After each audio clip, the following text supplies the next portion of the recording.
नमस्कार मित्रांनो, स्वाध्याय अकॅडमीवरती तुमच्या सगळ्यांचं पुन्हा एकदा स्वागत आहे. आजच आपला पेपर झालेला आहे राज्यसेवेचा. आपण सगळ्यांनी तो दिलेला आहे. ठीक आहे. आता थोडंसं तुमच्या मनामध्ये काहीतरी चलबिचल असेल, की पेपर असा होता, तसा होता. मग आयोगाने यू-पी-एस-सीच्या पॅटर्नवरती पेपर घेतलाय. मग तो यू-पी-एस-सीच्या स्टँडर्ड्सला मॅच करणारा होता की नव्हता, की जुनच आयोगाने सेम जसं मागच्या अनेक वर्षांपासून राज्यसेवेचे पेपर घेतोय, त्याच पॅटर्नमध्ये घेतलाय. तर असे बरेच प्रश्न आपल्या समोर असणार आहे. आपल्याला ह्या व्हिडिओमधनं काय समजून घ्यायचंय, की एक प्रोबेबल आपल्याला ॲन्सर की लक्षात घ्यायची, की कुठल्या प्रश्नाची काय उत्तर असू शकतात. ठीक आहे. आता हे सांगताना पुन्हा एक कॉशन काय आहे सगळ्यात महत्त्वाचा, स्टार मार्क काय आहे? स्टार मार्क असा आहे, की आपण हे उत्तरं आपल्या नॉलेजनुसार, आपल्या रिसोर्सेसनुसार बनवलेली आहे. आपल्या टीमने मेहनत करून हे बनवलेलं आहे. ठीक आहे. पेपर स्वतः मी पण दिलेला आहे. त्याच्यात काही उत्तर मलाही माहिती आहे, काही शोधून मी तुम्हाला सांगितलेली आहे. पण याच्यातला स्टार मार्क असा आहे मित्रांनो, की शेवटी आयोगाची जी आन्सर की येते, त्यातही मी कुठली म्हणतोय, मी पहिली नाही म्हणत आहे. जी दुसरी आयोगाची आन्सर की येते, ती आपल्यासाठी जास्त मोस्ट इम्पोर्टंट ठरते. कारण त्यालाच आयोग अंतिम मानतं. ठीक आहे. तुमच्या किंवा माझ्या म्हणण्याला किंवा आपल्या ओपिनियनला किंवा कुठल्या एखाद्या पुस्तकात सुद्धा दिलेलं आहे, त्याला सुद्धा व्हॅल्यू नाही. शेवटी आयोगाने जे म्हटलंय ते अंतिम सत्य असतं. ठीक आहे. तर आता आपल्याला लगेच या ठिकाणी सुरुवात करायची आहे. पॉलिटीचे प्रश्न या ठिकाणी मी तुम्हाला सांगणार आहे. सी सेट आहे माझ्याकडे. ठीक आहे. तुमच्याकडे सेट नंबर वेगळा असू शकतो. त्याच्यानुसार क्वेश्चनचं नंबरिंग सुद्धा चेंज होणार आहे. मी सी सेट घेतलाय. त्याच्यामध्ये 71 नंबरपासून जर चेक केलं, तर इथे आपल्याला पॉलिटीचे काही क्वेश्चन्स बघायला मिळतात राज्यव्यवस्थेसंदर्भातले. ठीक आहे. लगेचच मी सुरुवात करतोय. बघा, खालीलपैकी योग्य विधाने ओळखायची. ठीक आहे. योग्यला मी लगेच गोल केलं. कॅबिनेट मिशन योजनेनुसार नोव्हेंबर 1946 मध्ये संविधान सभा निर्माण करण्यात आली. ठीक आहे. बघा, आपण ज्यांनी कोणी प्रिव्हियस इयर क्वेश्चन व्यवस्थित केले, त्यांना हा पॉइंट ऑलरेडी माहिती आहे. ठीक आहे. किंवा मी स्वतःच आपल्या बॅचमध्ये हे सांगितलं होतं, की कॅबिनेट मिशन प्लॅन आलं, की तुम्हाला त्या ठिकाणी कॉन्स्टिट्युएंट असेंब्ली संविधान सभा लक्षात घ्यायचं आहे. ठीक आहे. आणि त्याच्यानंतरची जर माउंट बॅटन प्लॅन आलं, तर त्याच्यानुसार इंडियाचं पार्टिशन झालेलं. ठीक आहे. तर ह्या दोन गोष्टी आपल्याला लक्षात ठेवायच्या होत्या. याच्यावरनं आपला हा प्रश्न सुटत होता. तर पहिलं स्टेटमेंट जे आहे ते ओव्हरऑल बरोबर आहे. कॅबिनेट मिशनने 2 संविधान सभेच्या विचारांना नकार दिलेला आहे. ही मागणी करण्यात आली होती, पण कॅबिनेट मिशनने त्याला नकार दिला. हे स्टेटमेंट सुद्धा बरोबर आहे. तिसरं स्टेटमेंट याच्यामध्ये महत्त्वाचं ठरतं. मुस्लिम लीगने क्रिप्स प्रस्ताव स्वीकारला होता. ठीक आहे. तर इथे आपल्याला माहिती पाहिजे होतं, की मुस्लिम लीगने क्रिप्स प्रस्ताव जो आहे तो नाकारला होता, स्वीकारला नव्हता. He did not accept. ठीक आहे. नाकारला होता. याच्यामुळे काय झालं, की क नंबरचं स्टेटमेंट आहे जे चुकीचं आहे. पर्याय क्रमांक 1 हे याचं प्रोबेबल उत्तर आहे. ठीक आहे. अ आणि ब बरोबर. ठीक आहे. तर तुमच्यापैकी ज्या पण लोकांचं हे उत्तर आलेलं असणार आहे, तर तुम्ही तुमच्या मार्किंगमध्ये नोट करू शकता, की हे तुमचं बरोबर उत्तर आहे. ठीक आहे. लगेचच मी 72 नंबरकडे जातोय. बघा, ह्या प्रश्नावरती ना थोडेसे विद्यार्थ्यांना काही डाऊट्स आहे. कारण कॉन्स्टिट्युशनलिझम हे नक्की याच्यासाठी कोणाला रिलेट करायचं, तर त्याच्यामध्ये थोडेसे प्रश्नचिन्ह निर्माण होऊ शकतात. बघा, in which country the concept of modern constitutionalism was started. ठीक आहे. सगळ्यात पहिलं कॉन्स्टिट्युशनलिझम किंवा संविधानवाद म्हणजे काय, तर लिमिटेड गव्हर्नमेंट. ठीक आहे. गव्हर्नमेंटकडे असणारी कमी शक्ती, लिमिटेड गव्हर्नमेंट आपण ज्याला म्हणतो, तर ह्या गोष्टीला आपण कॉन्स्टिट्युशनलिझम म्हणतो. आणि जेव्हाही आपण लिमिटेड गव्हर्नमेंट या विषयाचा अभ्यास करतो किंवा याच्याविषयी थोडीशी माहिती घेतो, तर आपल्याला थोडंसं नॉलेज पाहिजे, की याची सुरुवात इंग्लंडपासून झालेली आहे. ठीक आहे. आधुनिक युगामध्ये याची सुरुवात इंग्लंडपासून झालेली आहे. म्हणजे मी असं नाही म्हणत आहे, की कॉन्स्टिट्यूशन कोणत्या देशात पहिल्यांदा तयार झालंय. मी असं म्हणतोय, की कोणत्या देशामध्ये लिमिटेड गव्हर्नमेंटच्या शक्ती कमी असणं, लोकांकडे जास्त अधिकार असणं, ह्या कन्सेप्टची सुरुवात कुठे झाली. ठीक आहे. तर त्याचा अर्थ जो असतो तो कॉन्स्टिट्युशनलिझम असतो. त्या अनुषंगाने आपण विचार केला, तर याचं उत्तर पर्याय क्रमांक 2 इंग्लंड असायला पाहिजे. ठीक आहे. तरी पण काही लोकांच्या याच्यामध्ये डाऊट्स आहे, की काही लोकांना असं वाटतंय, की त्याचं अमेरिका सुद्धा उत्तर असायला पाहिजे. पण मी ॲज पर माय नॉलेज सांगतोय, की याचा पर्याय क्रमांक 2 इंग्लंड हे उत्तर असायला पाहिजे. ठीक आहे. लगेच पुढे जाऊया. 73 नंबरचा क्वेश्चन बघा.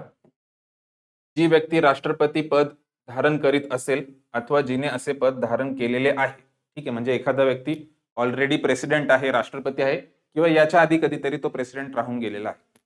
तर अशी व्यक्ती संविधानाच्या अन्य तरतुदींना अधीन राहून त्या पदासाठी होणाऱ्या निवडणुकीस पात्र असेल. ठीक आहे. म्हणजे री इलेक्शनसाठी एलिजिबल आहे का? म्हणजे एखादा व्यक्ती ऑलरेडी प्रेसिडेंट आहे किंवा राष्ट्रपती आहे, तो पुन्हा राष्ट्रपती होऊ शकतो का? येस, होऊ शकतो. किती वेळेस होऊ शकतो रे? मर्यादा नाही. ठीक आहे, भारतामध्ये अशी मर्यादा नाही की तुम्ही जास्तीत जास्त दोनदाच राष्ट्रपती व्हाल. ते अमेरिकेमध्ये आहे की जास्तीत जास्त दोनदाच राष्ट्राध्यक्ष होता येतं. भारतात अशी मर्यादा राष्ट्रपतीला नाही, प्रेसिडेंटलाच नाही, कुठल्याच पदाला नाही. ठीक आहे, म्हणजे जे पॉलिटिकल पद आहे. ठीक आहे, तर अशी कुठंच नाहीये. त्याच्यामुळे काय फेर निवडणुकीसाठी तो पात्र आहे. हे स्टेटमेंट अगदी बरोबर आहे. ठीक आहे. नंतर बघा, कोणतीही व्यक्ती राज्यसभेचा सदस्य म्हणून निवडून येण्यास अर्हता प्राप्त असल्याखेरीज राष्ट्रपती पदाच्या निवडणुकीस पात्र असणार नाही. म्हणजे यांना काय म्हणायचंय की राष्ट्रपती पदासाठी जी पात्रता आहे, तर ती पात्रता राज्यसभेच्या राज्यसभेवरती निवडून येण्यासाठीची जी पात्रता असायला हवी, तर ती त्याच्या इक्विव्हॅलंट आहे असं त्यांना म्हणायचं. ठीक आहे, तर आपल्याला लगेच लक्षात यायला पाहिजे की हे इथं आयोगाने ट्रॅप टाकला होता. इथे लोकसभा पाहिजे. ठीक आहे, जेव्हा आपण राष्ट्रपती ह्या पदाचा विचार करू, तर लोकसभेवरती निवडून येण्यासाठीच्या ज्या काही पात्रता असतात, ज्या काही योग्यता असतात, त्या सर्व राष्ट्रपती म्हणून निवडून येण्याकरता असतात. ठीक आहे, मग इथे आयोगाने काय केलं होतं, लोकसभेच्या ऐवजी राज्यसभा करून दिलं होतं. म्हणून ब नंबरचं स्टेटमेंट हे जे आहे ते चुकीचं. ठीक आहे, आपल्याला विचारलं काय, योग्य विचारलंय, फक्त पर्याय क्रमांक 1 या ठिकाणी उत्तर असायला पाहिजे. ठीक आहे, खूप सिंपल क्वेश्चन होता, ज्याचा पण कोणाचा पॉलिटीचा बेसिक अभ्यास आहे, राष्ट्रपती प्रकरणाविषयी थोडंसं जरी वाचलंय, हे पहिल्या 3 ते 4 पेजेस मध्ये किंवा 3 ते 4 पॅरेग्राफ मध्येच हा उल्लेख आपल्याला सापडतो, लगेचच आठवायला पाहिजे. ठीक आहे, अजिबात चुकायला नको अशा पद्धतीचा हा प्रश्न होता. पुढे जातो. 74वा प्रश्न बघा. आता हे ऑलरेडी मी प्रिव्हियस इयर क्वेश्चन्सच्या अनालिसिसच्या ज्या पण काही बॅचेस आहे आपल्या, राज्यसेवेची, गट ब ची, गट क ची आणि ह्या तिघांची मिळून एकत्रित असणारी पीपीपीची बॅच, तर ह्या तिघांमध्ये, ह्या सर्वांमध्ये मी हे बऱ्याचदा रिपीट केलेलं होतं. पंचायत राजच्या प्रश्नांमध्ये हे ऑलरेडी 3 ते 4 वेळेस वेगवेगळ्या परीक्षांना विचारलंय आणि मी स्वतः, मला आठवतंय की मी हे एक्सप्लेन केलेलं होतं. हे मी वारंवार सांगितलेलं होतं की मेट्रोपॉलिटन प्लॅनिंग कमिटी, एमपीसी, हे कुठे याची तरतूद असते. ठीक आहे, बघा विचारलं आपल्याला काय, महानगर नियोजन समिती म्हणजे मेट्रोपॉलिटन प्लॅनिंग कमिटी. ठीक आहे, तर ही कशाच्या, कोणत्या याची तरतूद कोणत्या घटना दुरुस्तीने करण्यात आली, 42वा आहे का नाही, 44वा आहे का नाही, 73वा आहे का, तर हा सुद्धा स्थानिक स्वराज्य संस्थांचा आहे, पण हा ग्रामीणचा आहे. याच्यामध्ये कसली तरतूद आहे, पीपीसीची तरतूद आहे, डिस्ट्रिक्ट प्लॅनिंग कमिटी, जिल्हा जिल्हा नियोजन समिती आपण ज्याला म्हणूया. ठीक आहे, आणि 74वा घटना दुरुस्ती कायदा जो आहे तो शहरी स्थानिक स्वराज्य संस्थांशी संबंधित आहे. मग याच्यामध्ये तरतूद होती एमपीसीची, मेट्रोपॉलिटन प्लॅनिंग कमिटी. ठीक आहे, आलं लक्षात. याच्यानुसार पर्याय क्रमांक 4 आपलं उत्तर आहे. ठीक आहे, हे ज्यांचं उत्तर बरोबर आहे त्यांचा अभ्यास ट्रॅक वरती आहे असं मी त्यांना म्हणेल. ठीक आहे, ओके, पुढे जाऊया. 75 नंबरचा प्रश्न. आता हा प्रश्न बऱ्याच लोकांचा माहिती असून सुद्धा थोडंसं त्या ठिकाणी सिली मिस्टेकने चुकलेला आहे. का, बघा, भारतीय घटना समिती अंतर्गत स्थापन करण्यात आलेल्या विविध समित्या आणि त्यांचे अध्यक्ष यांच्या अयोग्य जोड्या लावा. म्हणजे इथे काय केलं आयोगाने, अयोग्य जोड्या लावा. म्हणजे आता हे ज्याने कोणी बारकाईने अयोग्य आहे वाचला असेल त्याचा तो बरोबर सुटणार आहे, अदरवाईज येऊन सुद्धा प्रश्न चुकणार आहे. ठीक आहे, कारण आपण, आपला सेन्स काय असतो डोक्याचा की आपण योग्य योग्य जोड्या जुळवत चालतो आणि त्यालाच मार्क करतो. हे असं वाचण्याच्या घाईमध्ये हे लक्षात येत नाही कधी कधी. ठीक आहे, इनकरेक्ट विचारलं होतं. ओके, आता बघूया. ऑलरेडी हा जो टॉपिक आहे याच्यावरती तीनदा प्रश्न येऊन गेलेले आहे. ठीक आहे, तर त्याच टॉपिकवर पुन्हा आयोगाने प्रश्न रिपीट केलाय. म्हणजे काय केलंय आयोगाने, टॉपिक नाही बदललाय, फक्त कमिट्या वेगवेगळ्या उचलल्या आहेत, पण तोच टेबल आहे ज्याच्यावरती हा 3रा 4था प्रश्न असतो. ठीक आहे, बघा, सुकाणू समिती, स्टेअरिंग कमिटी, राजेंद्र प्रसाद याचं बरोबर आहे. सल्लागार मध्ये वल्लभभाई पटेल हे पण बरोबर आहे. ठीक आहे, केंद्रीय अधिकार समिती ज्याला सेंट्रल राईट्स कमिटी आपण म्हणूया, तर याचं जोडी ना ही जवाहरलाल नेहरूंशी जोडायला पाहिजे होती. आणि मूलभूत हक्क उपसमिती ज्याला फंडामेंटल राईट्स सब कमिटी म्हणूया, याची जोडी जे बी कृपलानी यांच्याशी जोडायला पाहिजे होती.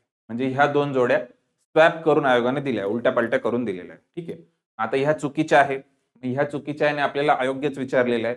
मग कुठे दिसतंय बघा, क आणि ड, हे दिसतंय पर्याय क्रमांक 3 मध्ये. ठीक आहे, आता काय गडबड झाली, ज्यांनी हे अयोग्य व्यवस्थित वाचलं नाही ते याला मार्क करून आले, आजचे 2 मार्क गेले. ठीक आहे, त्याच्यामुळे आपण वारंवार काय सांगत आलेलो आहे, सर्व लेक्चर्स मध्ये आपण वारंवार काय सांगत आलेलो आहे की तुम्ही हार्ड कॉपीवरती जेव्हा पेपर सोडवता तेव्हा तुम्हाला हे मार्किंग करण्याची सवय लावून घ्यायची आहे. जिथे योग्य विचारलं असेल, अयोग्य विचारलं असेल, त्याला गोल करायचंय पेपर सोडवत असताना. ठीक आहे, आणि हे प्रत्येक पेपरमध्ये प्रत्येक प्रश्नावर करायचंय. ही हॅबिट जेव्हा आपण व्यवस्थित डेव्हलप करतो तेव्हा नक्की याचा आपल्याला फायदा होतो. सिली मिस्टेकचे जे 1 किंवा 2 प्रश्न असतात जे आपले चुकतात ते अशाने होत नाही. ठीक आहे, क्लिअर आहे. चलो 76 नंबरचा क्वेश्चन बघा. सोपा प्रश्न आहे. खालीलपैकी योग्य विधाने ओळखा. उपराष्ट्रपतीविषयी काही स्टेटमेंट आहे बघा.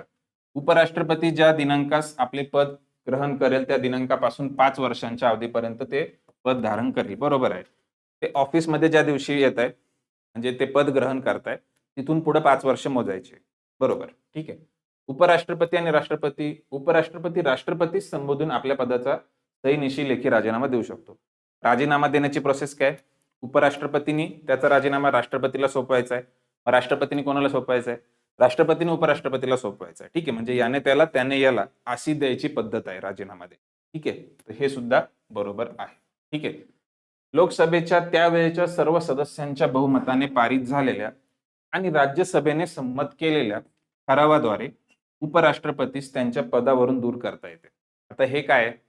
उपराष्ट्रपतीला पदावरून दूर करण्याची पद्धत. याच्यामध्ये आयोगाने काय केलं? एक मायन्यूट चेंज केला. म्हणजे एक शब्द तो उचलून मागे टाकला आणि जो मागचा शब्द होता त्याला उचलून पुढे घेतला. ठीक आहे. बाकी पूर्ण स्टेटमेंट हे बरोबर आहे. म्हणजे काय? लोकसभेच्या त्यावेळेसच्या सर्व सदस्यांच्या बहुमताने, ठीक आहे, all majority of all then members, ठीक आहे, इंग्लिशमध्ये याला म्हणतात majority of all then members, किंवा त्यालाच अजून जर व्यवस्थित समजून घ्यायचं झालं त्याला इफेक्टिव्ह मेजॉरिटी असं सुद्धा म्हटलं जातं. प्रभावी बहुमत. ठीक आहे, इफेक्टिव्ह मेजॉरिटी. ठीक आहे, पण याचं कॉन्स्टिट्यूशन मध्ये कशा भाषेमध्ये म्हटलेलं आहे? Majority of all then members. ठीक आहे, इथे दिलेलं आहे इंग्लिशमध्ये बघा, majority of all then members. ठीक आहे, इथे दिलेलं आहे. मग आता हे majority of all then members हे कुठले? तर हे राज्यसभेचे. ठीक आहे, म्हणजे इथे लोकसभा नको, तर इथे राज्यसभा पाहिजे. म्हणजे राज्यसभेमध्ये प्रभावी बहुमताने हा ठराव पास करायचा आहे, इफेक्टिव्ह मेजॉरिटीने हा ठराव पास करायचा आहे. राज्यसभेत तो पास झाला की त्याला लोकसभेत घेऊन जायचंय. लोकसभेमध्ये मग त्याला साध्या बहुमताने पास केला तरी चालतो. ठीक आहे, आणि मग इथे लोकसभा पाहिजे होती. ठीक आहे, मग आता परत एकदा वाचतो. राज्यसभेने त्यावेळेच्या सर्व सदस्यांच्या बहुमताने पारित झालेल्या आणि लोकसभेने संमत केलेल्या ठरावाद्वारे उपराष्ट्रपतीला त्याच्या पदावरून दूर करता येते. असं केल्यावर हे स्टेटमेंट बरोबर येतं. ठीक आहे, म्हणजे काय सांगतोय मी? क नंबरचं स्टेटमेंट आयोगाने 2 शब्द स्वॅप केले एकमेकांमध्ये म्हणून चुकीचं आहे. आपलं उत्तर येईल अ आणि ब. अ आणि ब कुठे दिसतंय? पर्याय क्रमांक 4 मध्ये दिसतंय. ठीक आहे, क्लिअर आहे? ओके, काही डाऊट आहे तुम्हाला? हे सर्व प्रश्न या ठिकाणी मी सोडवतोय. तुम्हाला सुद्धा तुमचे काही ओपिनियन्स असतील, तुम्हाला काही प्रश्नावरती डाऊट्स असतील, तुम्ही कमेंट करू शकता. ठीक आहे, तुमच्या कमेंटला रिप्लाय देण्याचा पूर्ण प्रयत्न आपण करूया. पुढचं बघा, अँग्लो इंडियन. अँग्लो इंडियन वरती तरतूद वरती क्वेश्चन आलाय. अनुच्छेद 335 हे राज्यांच्या विधानसभांमध्ये अँग्लो इंडियन समाजाचे प्रतिनिधित्वाशी निगडित आहे. ठीक आहे, म्हणजे कशाशी निगडित आहे? अँग्लो इंडियन लोकांना विधानसभेमध्ये किती बहुमत किती प्रतिनिधित्व असावं आणि लोकसभेमध्ये किती प्रतिनिधित्व असावं याच्याशी संबंधित आपल्याकडे काय आर्टिकल्स होते. ठीक आहे, पण आता घटना दुरुस्ती करून हे प्रतिनिधित्व त्या ठिकाणी रद्द केलेलं आहे. आधी 2 आणि 1 जागा अशा यांच्यासाठी राखीव असायच्या. सध्याच्या परिप्रेक्षामध्ये त्या अशा प्रोव्हिजन्स अस्तित्वात नाहीये. पण विचारलंय की कोणता कलम किंवा कोणता अनुच्छेद हा त्याच्याशी संबंधित, तर 335 त्याच्याशी निगडित आहे का? इथेच हे चुकीचं आहे, कारण इथे 333 पाहिजे. ठीक आहे, 333 हे विधानसभांसाठी आहे आणि 331 हे लोकसभेसाठी आहे. ठीक आहे, लोकसभा. ठीक आहे, तर आता आपल्याला कळालं की ए नंबरचं स्टेटमेंट किंवा पहिलं स्टेटमेंट हे चुकीचं आहे. ठीक आहे, मग आता आपल्याला त्याच्यानुसार जजमेंट घ्यायचंय. पण एकदा परत प्रश्न नीट वाचला का आपल्या लक्षात काय येतंय की इथे पुन्हा एकदा आयोगाने अयोग्य करून विचारलंय. म्हणजे आयोगाने काय केलंय? आपल्याला फसवण्याची, ट्रॅपमध्ये टाकण्याची पुरेपूर तरतूद केलेली आहे. ठीक आहे, अयोग्य विचारलेलं आहे. ओके, मग आता मी पुढच्या 2 पण वाचायला घेतोय बघा. अँग्लो इंडियन समाजाच्या लाभाकरिता 31 मार्च 1948 रोजी संपन्न होणाऱ्या वित्तीय वर्षात शिक्षणाबाबत दिली गेली होती अशी काही अनुदाने असतील तर तीच अनुदाने संविधानाच्या प्रारंभानंतर 3 वित्तीय वर्षापर्यंत कायम ठेवायची आहे आणि त्याच्या पुढे त्याच्यामध्ये काय 10% ती अनुदाने कमी करत जायची आहे 3 वर्षांनंतर दरवर्षी. ठीक आहे, ही दोन्ही स्टेटमेंट जी ही बरोबर स्टेटमेंट आहे. ठीक आहे, ही बरोबर स्टेटमेंट आहे. हे अशा प्रोव्हिजन्स आहे. म्हणजे काय? स्वातंत्र्यपूर्वीच्या काळामध्ये अँग्लो इंडियन समाजाकरता विशेष अनुदान दिलं जायचं. तर कंडिशनमध्ये काय म्हटलं, स्वातंत्र्य मिळाल्यानंतर, घटना लागू झाल्यानंतर पुढचे 3 वर्ष ते अनुदान तसंच ठेवायचंय आणि 4थ्या वर्षापासून ते अनुदान 10-10% कमी करत पुढे जायचंय. ठीक आहे. तर ही पुढची प आणि क नंबरची स्टेटमेंट, ही दोन्ही स्टेटमेंट बरोबर आहे. फक्त अ चुकीचं आहे बघा. फक्त अ चुकीचं आहे. आपल्याला चुकीचंच विचारलंय. पर्याय क्रमांक 1 हे या ठिकाणी आपलं होतं. ठीक आहे. क्लिअर आहे? आय होप अंडरस्टँड झालेलं आहे. ठीक आहे. चलो पुढे जातोय. 78 नंबरचा क्वेश्चन. आता हा क्वेश्चन एकदम मी म्हणेल चिल्लर क्वेश्चन आहे. खूप सोपा क्वेश्चन आहे. जो पण कोणी व्यक्ती पॉलिटीचा अभ्यास करतो, इथूनच सुरुवात करतो आणि हे आलंच पाहिजे. हे पण जर आपलं चुकत असेल, तर मग आपल्या अभ्यासाला अर्थ नाही, असं आपण स्वतःला सांगायला पाहिजे. बघा, खूप चिल्लर प्रश्न विचारलाय. खालीलपैकी कोणते भारताच्या राज्यघटनेतल्या भाग 1 मधील कलम 1 ते 4 शी संबंधित आहे? ठीक आहे. पार्ट 1 मधलं आर्टिकल 1 to 4 याच्याशी रिलेटेड कुठला आर्टिकल आहे? सगळ्यांना माहिती आहे, युनियन अँड इट्स स्टेट्स पार्टचं नाव आहे आणि त्याच्यामध्ये संघराज्य आणि त्याचं राज्यक्षेत्र. ठीक आहे. युनियन अँड इट्स टेरिटरी याच्याविषयी म्हटलेलं आहे. मूलभूत अधिकारांविषयी, फंडामेंटल राईट्स विषय आहे का? नाही. न्याय विषय आहे का? नाही. कर्तव्य विषय आहे का? नाही. म्हणजे हे तिन्ही पण कट झालेले आहे. फक्त अ कुठे दिसतंय मला? पर्याय क्रमांक 3. बघा, अतिशय चिल्लर प्रश्न, हातचे 2 मार्क. ठीक आहे. म्हणजे इथे आर्ग्युमेंटच आपण करायला नको, अशा पद्धतीचा हा प्रश्न होता. ठीक आहे. पुढे जातो. 79 नंबरचा क्वेश्चन थोडासा ट्रिकी आहे. ज्यांना ती पूर्ण लिस्ट पाठ आहे, तर त्यांचा हा सुटण्याचे चान्सेस आहे. ठीक आहे. थोडंसं त्याला ट्रिकमधनं पण लक्षात ठेवायचंय. यांनी काय केलंय, 331 आर्टिकल जे आहे, तर त्याच्या अंतर्गत काही सब आर्टिकल्स सुद्धा आहे. तर या सब आर्टिकल्समध्ये प्रत्येक राज्याविषयी एक आर्टिकल आहे. तर मग हे आर्टिकल जे आहे, तर त्याच्यातले खालीलपैकी कोणते राज्य नाहीये. ठीक आहे. तर मग ते जे पर्यंत आहे, ती पूर्ण लिस्ट आपल्याला पाठ असायला पाहिजे. ठीक आहे. मी ॲटलीस्ट त्याच्यातले 3 लक्षात ठेवायचा प्रयत्न करतो. ठीक आहे. मी त्याला असं NBACM असं लक्षात ठेवायचा प्रयत्न केलेला आहे. मग मला याच्यातलं कळतं, एक नागालँड आहे, नंतर आसाम आहे, नंतर मिझोराम आहे. ठीक आहे. तर अशा पद्धतीने आहे. हे तुम्ही बघू शकता, लिस्ट आहे, त्याच्यामध्ये काय रॉकेट सायन्स नाही. तर अशा पद्धतीने 371 1च्या अंतर्गत असे वेगवेगळे आर्टिकल्स आहेत. तर आपल्याला विचारलं काय, की त्याच्यामध्ये खालीलपैकी कोणती राज्य नाहीये. ठीक आहे. तर याच्यामधली जी राज्य नाहीये ती पर्याय क्रमांक 4 मध्ये दिलेली आहे. त्रिपुरा आणि झारखंड यांचं मेन्शन याच्यामध्ये नाहीये. बाकी जे ऑप्शन्स मधली राज्य आहे, तर त्यांचं कुठे ना कुठे इथे मेन्शन आहे. ठीक आहे. क्लिअर आहे? फॅक्च्युअल पद्धतीचा प्रश्न होता हा. थोडंसं पाठांतर इथे या ठिकाणी अपेक्षित आहे. ठीक आहे. पुढचा प्रश्न बघा. आता हा सुद्धा प्रश्न तसं बघितलं तर फॅक्च्युअल पद्धतीचा आहे. हे ज्याला माहिती आहे त्याचंच सुटणार आहे. अदरवाईज तुम्ही गेस करू शकता. गेसमध्ये तुमचा गेस लागला तर लागला. ठीक आहे. आता बघा, स्वातंत्र्यानंतरचा पहिला लोक अदालत कॅम्प 1982 साली कोणत्या राज्यात भरवण्यात आला? ठीक आहे. तर याचं जे उत्तर आहे, पर्याय क्रमांक 2 गुजरात आहे. ठीक आहे. तुमचं कन्फ्युजन होण्याचे चान्सेस जर माहिती नसेल तर महाराष्ट्र किंवा गुजरात ह्या 2 राज्यांमध्ये सहजासहजी कन्फ्युजन व्हायला पाहिजे. कारण मग आता आंध्र प्रदेश आहे, तर मग इथे अदालत आहे. ठीक आहे. हिंदी शब्द आहे. साऊथचं राज्य आहे, तर शक्यतो नसेल. त्याच्यानंतर इकडे पंजाब आहे. मग इथे पण एक अदालत शब्द आहे, हिंदी शब्द आहे. इकडे पंजाबी भाषा असलेलं राज्य आहे. असं काहीतरी लॉजिक करून ॲटलीस्ट हे 2 तरी तुम्ही उडवले पाहिजे होते. वरच्या दोघांमध्ये जिथे थोडंसं हिंदीचा पण प्रभाव आहे. ठीक आहे. तर मग अशामध्ये आपण चूज करू शकतो. अदरवाईज मी काय सांगेल, फॅक्च्युअल नेचरचा क्वेश्चन आहे. थोडासा हार्ड आहे बरोबर यायला. उत्तर मी सांगितलंय, पर्याय क्रमांक 2 गुजरात आहे. ठीक आहे. 81 नंबरचा क्वेश्चन. पट्टभी सिद्धरामय्या हे खालीलपैकी कोणत्या समितीचे अध्यक्ष होते? ठीक आहे. आता पट्टभी सीतारामय्या बघा, म्हणजे मगाशी पण एक क्वेश्चन आला समित्यांवरती. ठीक आहे. कॉन्स्टिट्यूशनच्या निर्मितीमध्ये वेगवेगळ्या समित्यांनी काय काम केलेलं आहे. त्याच्यामध्ये काही मेजर समित्या आहे, म्हणजे मोठ्या समित्या आहे, आणि काही मायनर समित्या आहे, काही छोट्या समित्या आहे. तर ह्या भरपूर साऱ्या समित्यांची लिस्ट दिलेली आहे तुमच्या एम लक्ष्मीकांतच्या पुस्तकामध्ये. ठीक आहे. तर त्याच्यातनंच आयोग हा प्रश्न विचारतोय. बघा, पट्टभी सीतारामय्या कोणत्या समितीचे अध्यक्ष होते?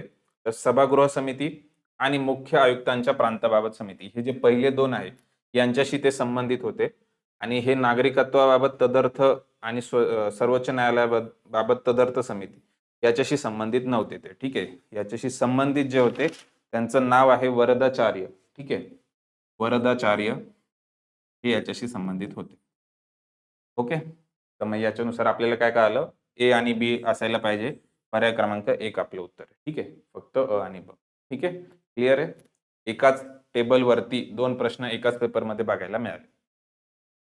पुढचा हा एक फॅक्च्युअल पद्धतीचा प्रश्न आहे बघा. एक कायदा विचारलाय. National commission for protection of child rights, ठीक आहे, NCPCR in India was established at. ठीक आहे, म्हणजे एक कमिशन आहे, एक आयोग आहे, त्याची स्थापना कधी झालेली आहे असं आपल्याला विचारलंय.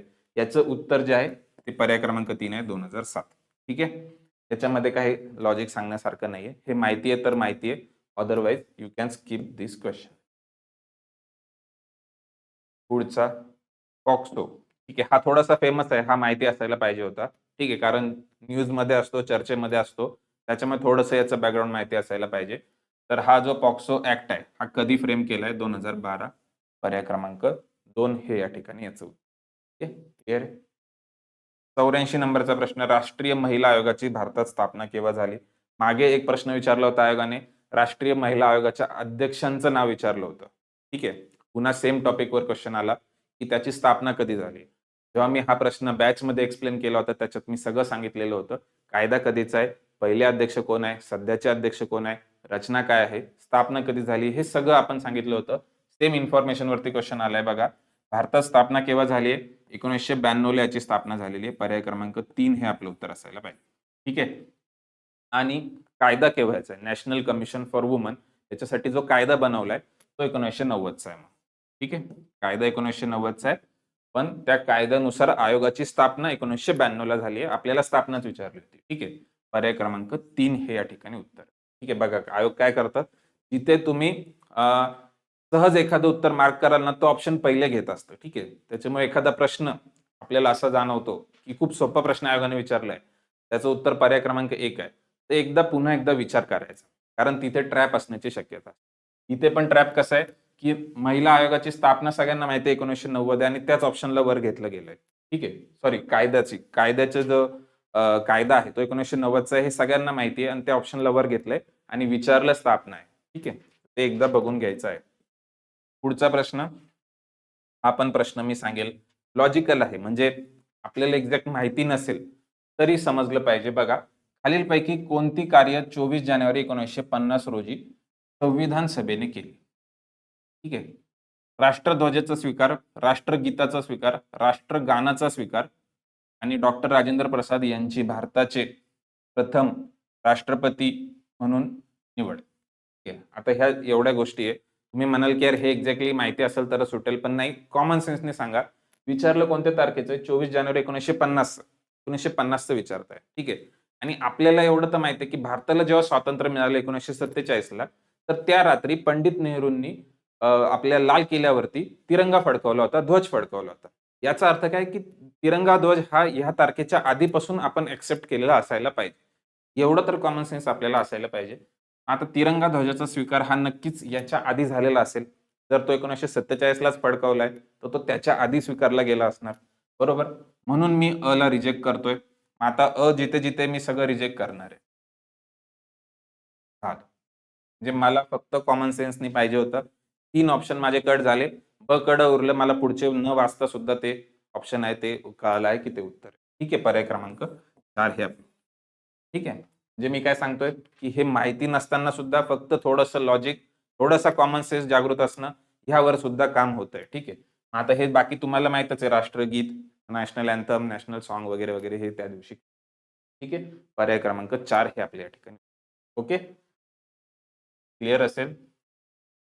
तर बघा, अशा अर्थाने आपण 85 पर्यंत सर्व प्रश्न घेतलेले आहेत. पॉलिटीचे सगळे प्रश्न मी तर सांगेल की 15 पैकी तुमचे 12 ते 13 प्रश्न सहज बरोबर यायला पाहिजे, अशा पद्धतीचे प्रश्न होते. 3 एक प्रश्न मी समजू शकतो की थोडेसे डिफिकल्ट लेवल, थोडेसे हार्ड लेवलचे होते, पण बाकीचे moderate to medium to easy या पद्धतीचे प्रश्न होते. ठीक आहे, तर आय होप तुम्हाला हे लेक्चर आवडलं असेल. तुम्ही नवीनच असाल तर नक्की आमच्या चॅनलला सबस्क्राईब करा. तुमचे काही प्रश्न असतील तर तुम्ही कमेंट बॉक्समध्ये त्या ठिकाणी लिहू शकता. ठीक आहे, तर या ठिकाणी मी थांबतो. Thank you.